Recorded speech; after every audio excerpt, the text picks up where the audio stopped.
Hello students, welcome to Bhavishya Academy. Without further ado, we'll start our classes with MCQs of UPSC Prelims 2026 under Environment and Ecology. Okay. Coming to the first question, consider the following statements. Statement number 1, the snow leopard is often referred as the ghost of the mountains. Statement number 2, its thick white-grey coat with the dark rosettes provides effective camouflage against snowy rock slopes. Statement number 3, the species is a primarily solitary and nocturnal with a very low population density, making human sightings exceptionally rare. Which of the following is correct in respect of the above statements? Okay. Take 10 seconds of time and try to solve this question.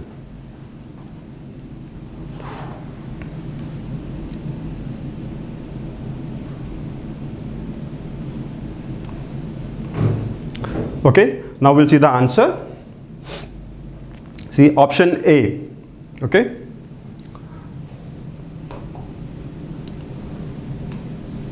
Both statement number 2 and statement number 3 are correct and both of them are explained. Statement number 1. See here. The snow leopard is often referred as the ghost of the mountains. Ghost of the mountains. That's true. Okay. Statement number 2. It is thick white grey coat with the dark rosettes provides effective camouflage against snowy rocky slopes. Okay. Statement number 3, the species is primarily solitary and nocturnal with a very low population density, making human sightings exceptionally rare. Okay. Both the statements are, all the 3 statements are true. Okay.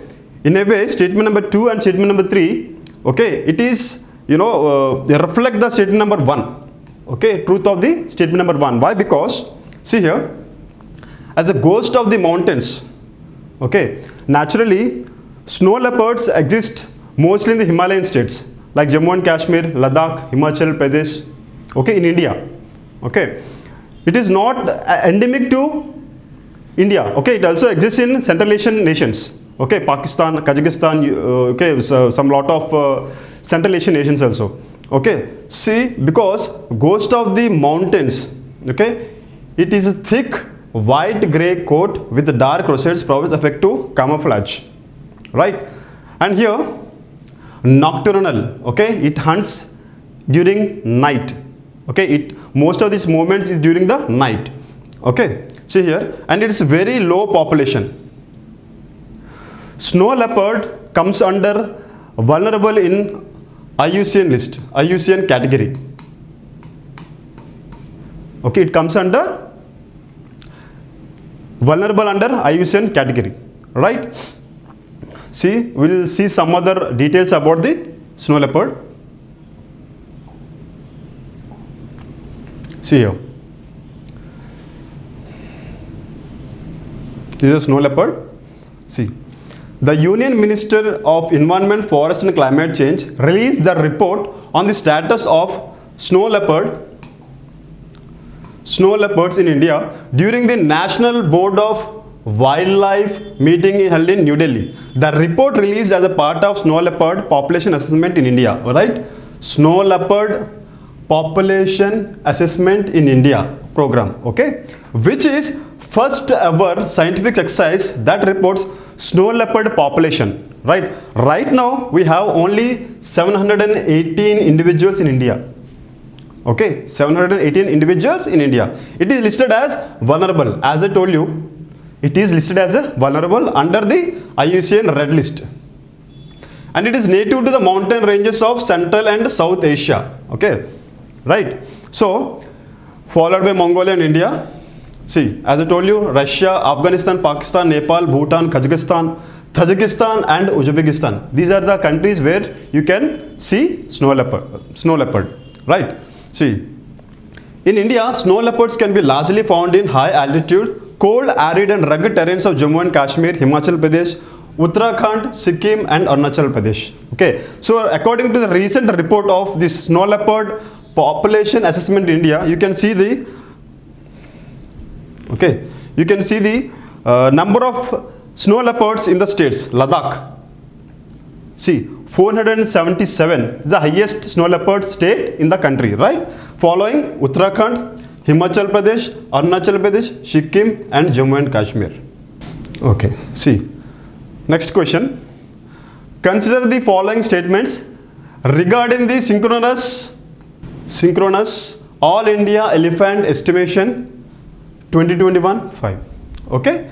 First statement. The estimation is a decadal census published solely by the Wildlife Institute of India. Right. Second statement. The estimation reported that largest elephant cluster is found in central India, eastern Ghats of the region. Right. This is the second statement. Coming to the third statement. The estimation noted a significant rise in the elephant population in Chhattisgarh, Madhya Pradesh, which is attributed to the migration from the disturbed eastern regions. Okay. How many of the above statements are correct? Right. So take time of 10 seconds and try to answer this question.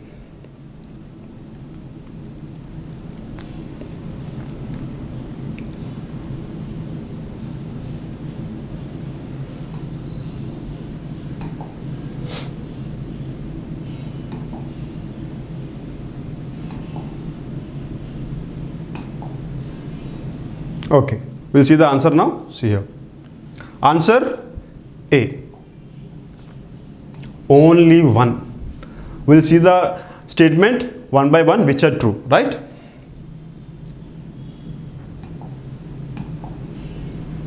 See here. Statement number 1.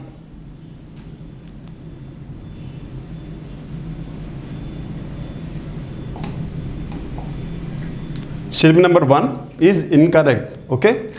In the statement number 1, we have seen it as a decadal, right? It is decadal, but see here, it is conducted every 5 years.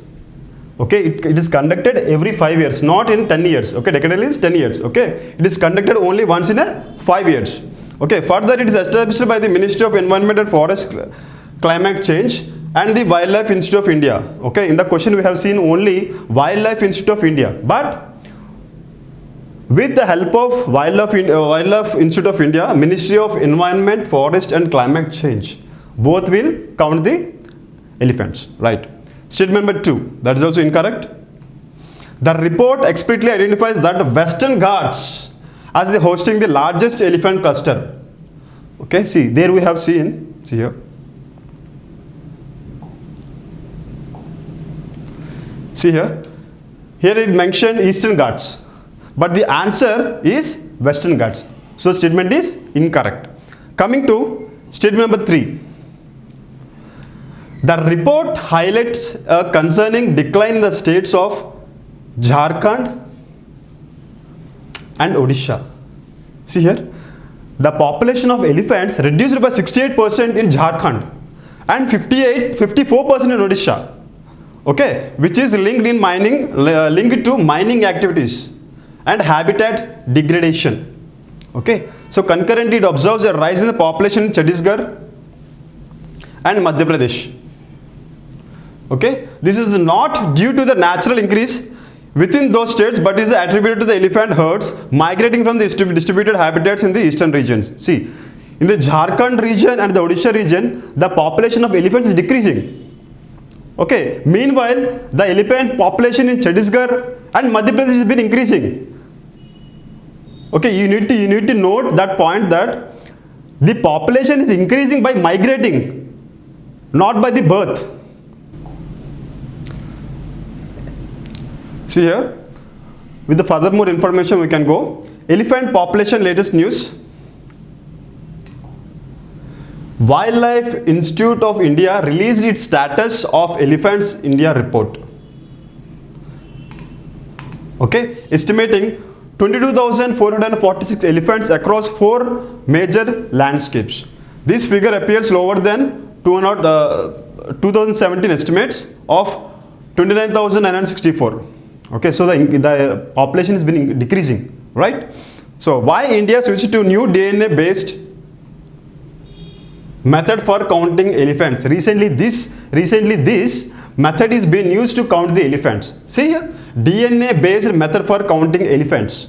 right? Earlier is a natural method has been used by counting the elephants, but recently the new DNA based method for counting elephants. See here, India's elephant population estimates have evolved significantly since the first count in 1929 in the United Province like Uttar Pradesh and Uttarakhand. Okay, early surveys up to 1978 relied on the direct visual counts, averaging sightings recorded at a 10-day intervals. With the launch of Project Elephant in 1992, okay, population estimated become a 5-year exercise using varied techniques such as total count, water hole count, dung count, and transit sampling.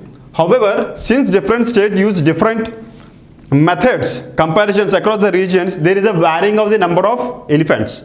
So recently, India switched to the new based method of counting, DNA based method of counting elephants. This is very important in UPSC point of view. If ever they ask that new DNA based method found counting for new DNA based method is being used to count which type of animals.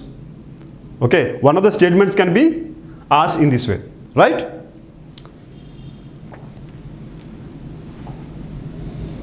Okay, see. Coming to the third question. Consider the following statements regarding the Nagarhole National Park. First statement, the swampy grasslands or headloose within Nagarhole are the seasonal and vital for herbivore congregation.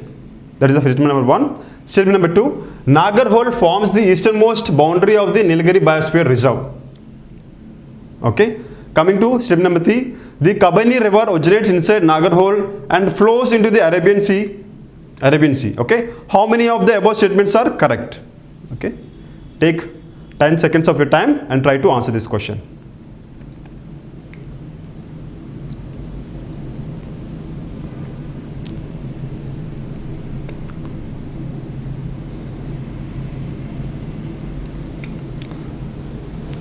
All right. We'll see the answer for this question. See, answer B. Only two at the right under these statements. Okay, we'll see which statements are true and which one is the wrong answer here. The swampy grasslands are haldoos with the Nagarhole are seasonal and vital for the herbivore congregation. That is true. Actually, that is true because Nagarhole National Park mostly exists in Karnataka. Okay. And the swampy grasslands are called headloose, okay, which is play a vital role in the herbivore congregation, which acts as a food, right? Next, Nagarhole forms the easternmost boundary of the Nilgiri Biosphere Reserve. That is also true. It forms as a easternmost boundary for the Nilgiri Biosphere Reserve, right? Next, coming to the third statement. The Kabini River originates inside the Nagarhole and flows into the Arabian Sea. Okay, the Kabini River originates in the Wayanad area. Okay, it is not Nagarhole. Okay, so only two statements are right. Okay, we'll discuss this question deeply in the next slide. Here, see here. The headloose are the low-lying swampy grasslands within the park that become the marshy during the monsoons and dry in the summer. These are ecologically crucial as they offer high quality forage and water, attracting elephants, goats and deer. Okay, that means it acts as a food. Okay, the marshy area, okay, they have grass.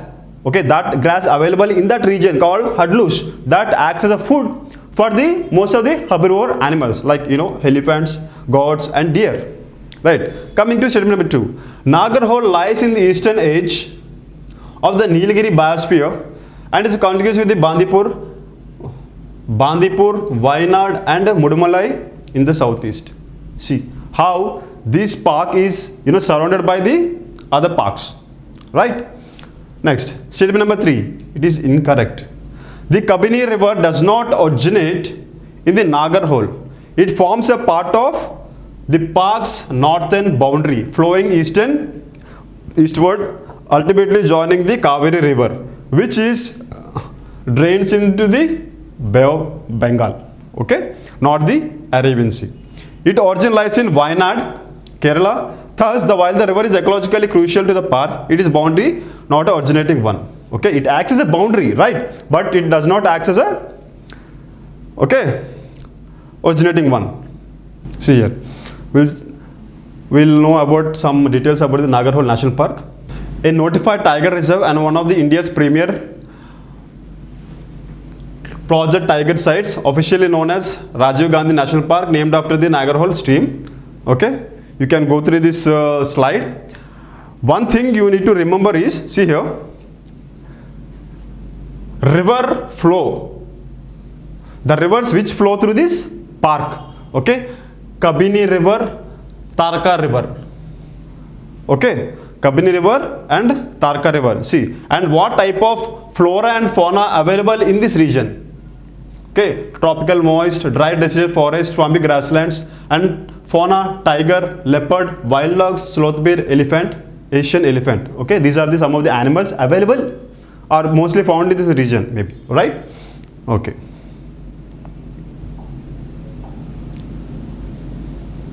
Next, fourth question.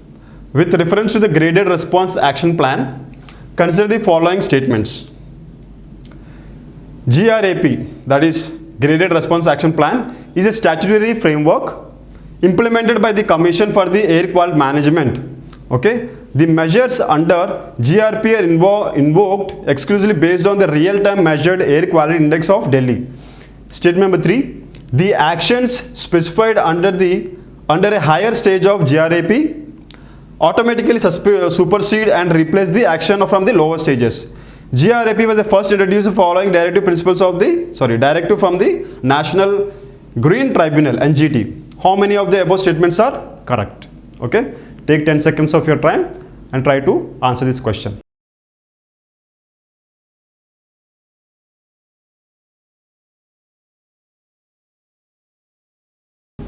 We'll see the answer for this question. See here, option A, only one is the right statement. Okay, we'll see, we'll go deep into the question, how we'll solve this answer question for this. Okay,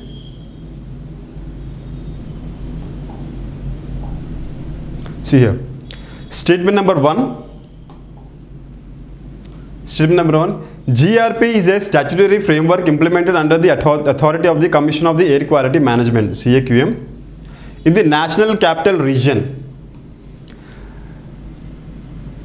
The CAQM is statutory body established by the Act of the Parliament. So statement 1 is right, correct. Okay, coming to statement number 2. A key feature of the revised GRP is the predictive enforcement. Measures are invoked in advance based on the forecast from the IMD, okay, and IITM. Okay, here, see here, in the question we have seen, okay, quality index of the Delhi, okay, but see here, predictive enforcement measures invoked in the advanced based on the forecast from the IMD, right, IMD and IITM, okay, waiting for the air quality index to reach a certain level, right. Coming to statement number 3, the GRPA follows a cumulative approach when stage 2 is invoked and all measures from the stage 1 remain effect. Similarly, stage 3 includes all the measures from the stage 1 and stage 2, ensuring a progressive tightening of the restrictions. Okay. Last statement, statement number 4. GRP is the first introduced in 2017 following the directives from the Supreme Court of India. Okay, in the statement it is mentioned that NGT, okay, National Green Tribunal, but here it is mentioned it is directed by the Supreme Court of India, not by the NGT. Okay, not NGT, see here. And it was notified under the Environment Protection Act of 1986. I hope you understand this answer. Fifth question. Consider the following statements regarding the green crackers developed in India. Very interesting question. Statement number 1. They are certified by the Petroleum and Explosive Safety Organization PESO for their reduced emissions. Statement number 2. The chemical formulation of SWAS, safe water releaser crackers elimination both barium nitrate and sulfur. Statement number 3. The primary mechanism of SAFAL, safe minimal aluminum crackers, is the use of zeolite as a dust suppressant. Which of the above statements are correct? Okay, take your time, Okay, take 10 seconds of your time and try to answer this question. Okay, we'll see the answer for this question. C, that is only 2. Only 2. See here, they are certified by the Petroleum and Explosive Safety Organization for their reduced emission. That is wrong. Okay, it is certified by CSR, CISR. Okay, and option 2, statement number 2, the chemical formulation of SWAS crackers eliminates both barium and sulfur. That is true. Barium nitrate and sulfur, that is true. The primary mechanism SUFFLE crackers is the use of zeolite as the dust suppressant. No, that is wrong. Okay, it is absorbent, not suppressant. Okay, we'll discuss this question in detail in the next slide. See here. See here. Yeah. Statement number 1 is incorrect. See, green crackers were developed by the Council of Research and Industrial. Okay. Council of Scientific and Industrial Research, right?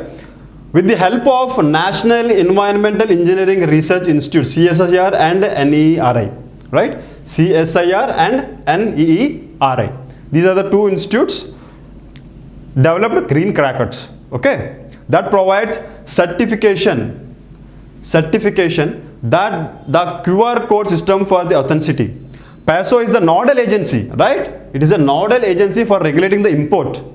Okay, nodal agency is to regulate the import. Okay, handling safety under the explosive rules of 2008, right? So we all know that because of ordinary crackers, there is a lot of pollution. By using these green crackers, we can reduce the pollution by 30%. Okay, by using these green crackers, we can reduce the pollution by 30%. As we know that in Delhi after Diwali, the smoke will increase, a lot.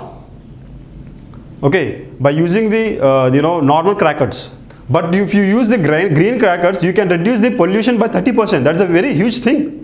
Okay, coming to statement number 2, a defining feature of the green crackers is the absence of the highly toxic barium nitrate. As I told you in the statement, it always eliminates the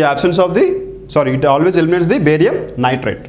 Okay, this was safe water releaser variant specifically designed to release water vapor upon bursting, which suppresses the dust. Okay, it suppresses the dust. Its formulation is notably for being free the both potassium nitrate, sulfur, further reducing particulate matter, okay, sulfur dioxide and nitric oxides. Okay, nitric oxides emissions. Okay, so by using the green crackers, we can reduce all these things. See here, we can suppress the dust. At the same time, we can use these crackers which are being framed by the potassium nitrate and sulfur. Okay, see, coming to the statement number 3, the primary mechanism of SUFFLE, safe minimal aluminium, okay, is the use of magnesium as a substitute for the aluminium. Okay, we can use magnesium as a substitute for the aluminium, right, which is significantly reduce the metallic particulate emissions, okay, while maintaining the brightness. Okay, see, we usually burn the crackers to enjoy the thrill of sound and lightning. Green crackers reduces the sound or the lightning. There is no use of burning crackers, right? Mostly children during Diwali, they try to burn these crackers for the fun, right? To enjoy the lightning and the sound. Okay, so by using the crackers, the green crackers, they don't intend to reduce the sound or the brightening. Okay, but they reduce the pollutants, as we told in the slide. Okay, sulfur dioxides, nitrogen oxides. Okay, these are the things that have been reduced in the green crackers. The variant uses additives like zeolite as an absorbent. Okay, it is an absorbent but not suppressant. Okay, it absorbent, we can use zeolite as a additive in the green crackers for byproducts and use and dust as a dusty star, safe thermite cracker. So these are the green crackers. Some more information about the green crackers. Green crackers are the fireworks developed by the Government's Council of Scientific and Industrial Research, CSIR and NEERI. Okay, see more significant statement here. Green crackers were developed after the Supreme Court banned conventional crackers in 2017. Right? These three types of green crackers have been developed Swas, Star and Shuffle. These are the three types of green crackers available. Okay. Features of the green crackers. They are made by reducing the size of the shells, eliminating ash, using fewer raw materials and adding dust suppressing additives. That's the thing we need in the green crackers. Okay. There are two main categories of green crackers: improved crackers that modify existing formulations to cut emissions, and new formulation crackers that replace polluting ingredients altogether. Materials which form a particulate matter and either minimize or eliminate to reduce toxicity. Chemical composition of green crackers, as we know that it excludes the barium compounds and drastically reduce aluminum and sulfur content. Okay, it reduces the barium compounds, at the same time it reduces the aluminum.